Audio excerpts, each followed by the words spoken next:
ये मेरा मन कहता है कि जब तक मेरा मन ही ठुकेगा मैं गीत को बाहर नहीं लाऊंगा। मेरा मन पहले चाहिए, मेरा मन खुश होना चाहिए पहले। बानों की एक बान तू, पण मैं तेरी अब के करूं, सौ बानों की। सर पर टोपी और चेहरे पर सफेद दाढ़ी, दीवान कनवाल की इन दिनों यही पहचान है। उनकी उम्र तो बढ़ रही है, लेकिन गायकी की बात करें तो गायकी मानो लगातार जवान होती जा रही है।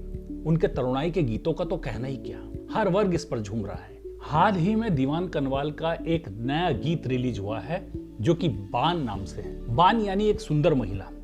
एक सुंदर महिला के सौंदर्य को सामने रखते हुए दीवान कनवाल ने अपने मस्त और सधे हुए अंदाज में एक बार फिर से अपना जलवा कायम किया है। गीत के धुन बहुत अच्छी है, गीत के जो शब्द हैं वो दीवान कनवाल ने बहुत ही सुंदर गढ़े हैं। हमेशा की तरह दीवान कनवाल की गायकी का कोई जवाब नहीं है। आँखी तेरा पानी कसा नो, फूलों की पाखिड़ी जैसा थो। वो चाहे कोई सा भी दौर रहा हो, दीवान कनवाल के गानों के रंग हमेशा से अलग नजर आए हैं। दीवान दा हरफन मौला है, निसंदेह उनकी गायकी लाजवाब है।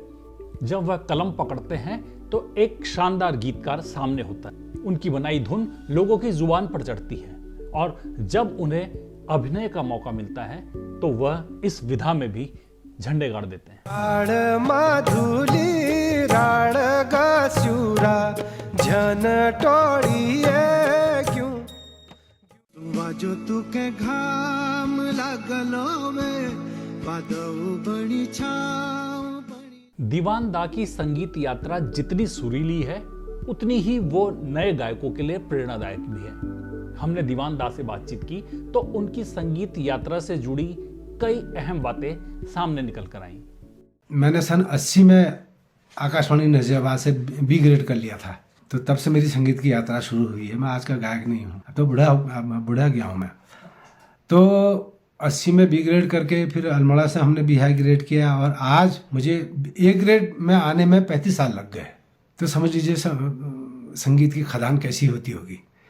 जितना खोदते जाओ उतना निकलते जाता है, जितना खोदते जाओ उतना निकलते जाता है। और हम हमेशा असहाय रहे संगीत के सामने, हम हमेशा असहाय हैं, क्योंकि जितना रियाज करो उतना मिलता जाता है। और मेरे गीत में आपको कम से कम हमेशा ये महसूस हुआ होगा कि मेरा गीत उनका एक स्तर अलग है। मतलब मैं चाहता हूँ कि लोग मुझे कुछ अलग से देखें।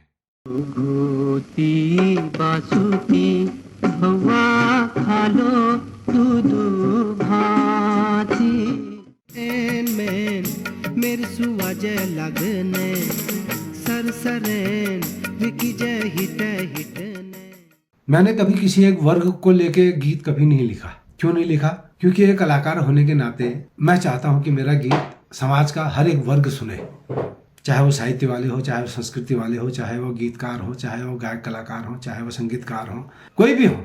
मैं चाहता हूं आप मुझे मेरे गीत की आलोचना, समालोचना, आपको मेरे गीत में क्या अच्छा लगा, क्या बुरा लगा, आप मुझे भेजिए, मैं आपका स्वागत करूंगा। अपने नए गीत को दुनिया के सामने लाने का दीवान दा का ढंग बेहद अनूठा है।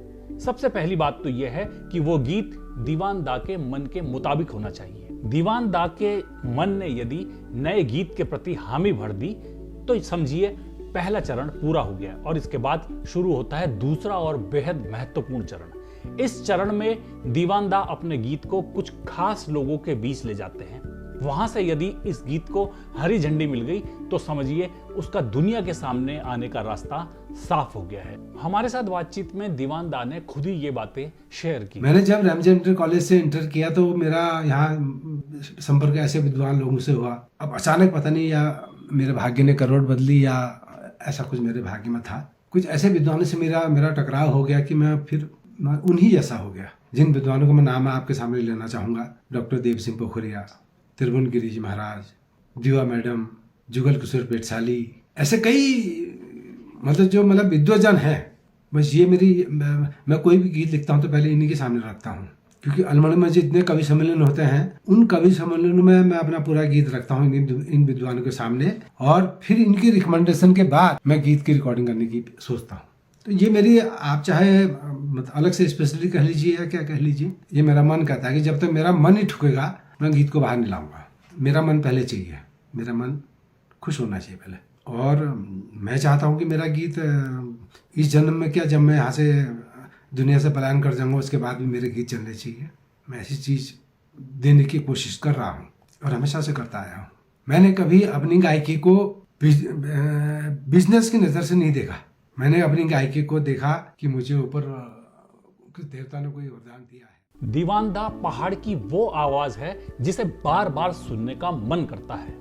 पहाड़ की ये आवाज इसी तरह गूंजती रहे, हमारी यही दुआ है। 100 बानों की एक बान तू,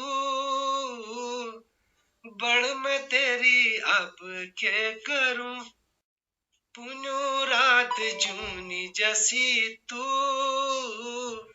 बड़ मैं तेरी अब के करूं, पुनो रात जूनी जसी तू, सिंदूरिया सूनी जसी तू, 100 बानों की एक बान तू, बड़ मैं तेरी अब के करूं। 100 बानों की एक बान तू, बड़ मैं तेरी अब के करूं, पुन्यो रात जूनी जसी तू। आपको ये वीडियो कैसा लगा हमें जरूर बताइएगा। नमस्कार।